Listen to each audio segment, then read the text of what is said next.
독도는 바위가 많고 바람이 강해서 식물이 살기 어렵습니다. 그나마 있는 서식지도 사람이 출입하고 시설물이 들어서면서 일부 훼손되는데요. 독도 자생식물을 이용한 식생복원 현장을 취재했습니다.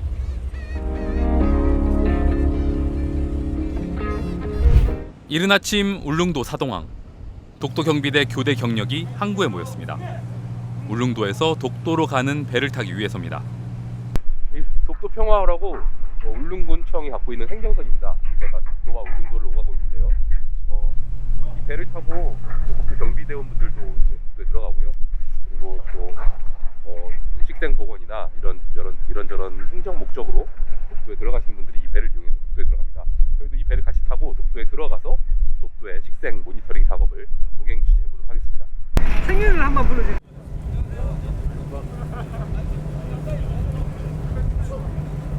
자리가 따로 없으니까 그냥 앉으시면 돼요. 네. 배를 타고 2시간 30분 남짓. 선수 너머로 드디어 독도가 보입니다. 새들의 고향답게 괭이 갈매기들이 제일 먼저 반깁니다. 독도 선착장에서 독도 경비대 올라오는 길 그 계단에는 갈매기들이 이렇게 많습니다. 사람은 겁내지도 않고요. 지금 번식철이라서 이 새끼를 품은 갈매기들도 상당히 많아요. 갈매기들에겐 최적의 보금자리일지 모르겠지만 식물에게는 아닙니다. 물을 먹으면 비바람이 몰아치니까 네. 염도에도 버텨야 되고 강한 햇빛, 강한 바람 이런 환경에 항상 노출되어 있기 때문에 그래서 육지와 멀리 떨어졌는데도 불구하고 독도는 척박한 환경에 강한 외래 식물의 침입 위험이 높습니다. 여기 벽과식물인데 네. 보통 이렇게 건조하고 척박한 환경에서는 이런 식물들밖에 잘 못 자라요. 나무가 없잖아요. 이렇게 식물이 제대로 자리를 잡기 어려운 환경에서는 토양의 침식도 많이 발생합니다. 그렇기 때문에 1970년대부터 독도에는 나무를 심으려는 시도가 계속됐습니다. 1973년부터 1996년까지 24년 동안 독도에 심은 나무만 12,000그루. 하지만 살아남은 나무는 거의 없습니다. 소나무의 일종이죠. 곰솔. 이런 것들을 심으려고 시도했다고 해요. 한국 사람들이 워낙에 소나무를 좋아하니까 독도에도 한번 소나무를 심어보겠다. 이런 발상이었던 것 같은데 아쉽게도 그 계획은 실패했다고 합니다. 우리 땅 독도니까 무궁화를 심어야 된다. 그래서 무궁화를 심는 시도도 있었다고 하는데 그 역시 실패했다고 합니다. 12년 전인 2010년 새로운 독도 식생복원 계획이 세워졌습니다. 이번에는 독도에서 자생하는 식물들을 복원에 사용하기로 했습니다. 독도 선착장에서도 보이는 동도 서쪽 경사면.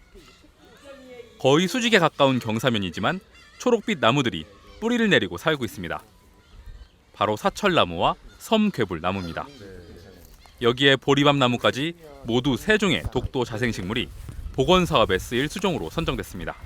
독도 경비대 건물 뒤쪽으로 오면은 이렇게 비슷한 분지 같은 형태의 지형이 있고요. 저 안쪽에 불이 있습니다.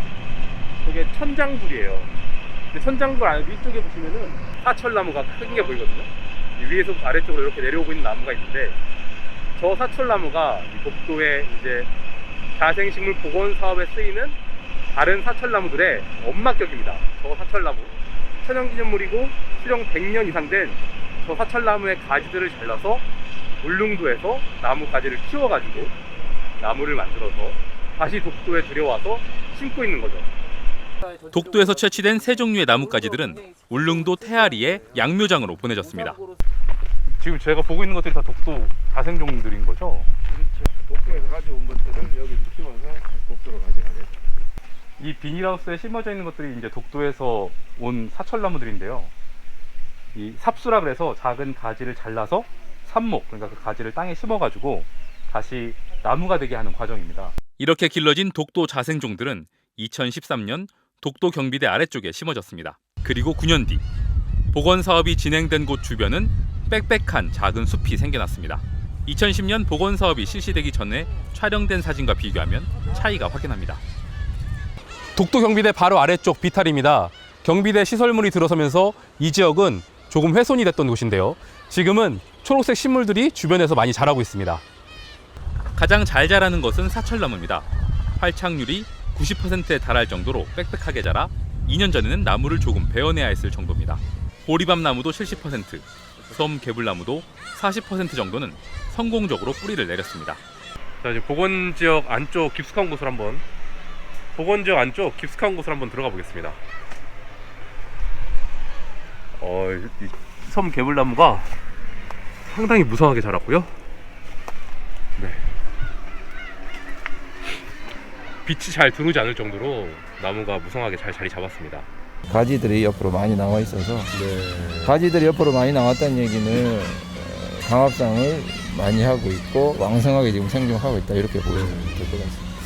복원된 숲이 안정적으로 자리를 잡자 쉽게 보기 힘든 여름철새, 칡대까치와 같은 새들도 날아와서 날개를 쉽니다. 또 아래쪽에서는 사철나무의 종자가 땅에 떨어져 싹을 틔우기까지 했습니다.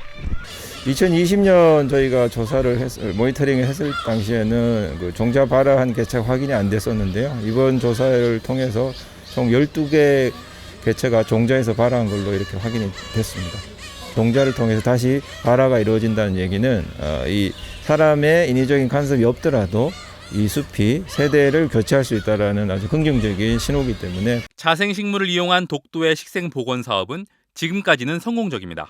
자생지 식물을 직접 확보를 해서 유전 다양성을 검증을 하고 그것들을 증식을 통해서 굉장히 체계적으로 복원을 지금 성공한 사례라고 볼 수 있고, 산림청과 울릉군청은 잘 안착한 복원지역 나무에서 다시 가지를 자른 뒤에 묘목을 더 길러내서 독도 다른 지역에도 식생 복원을 진행할 계획입니다.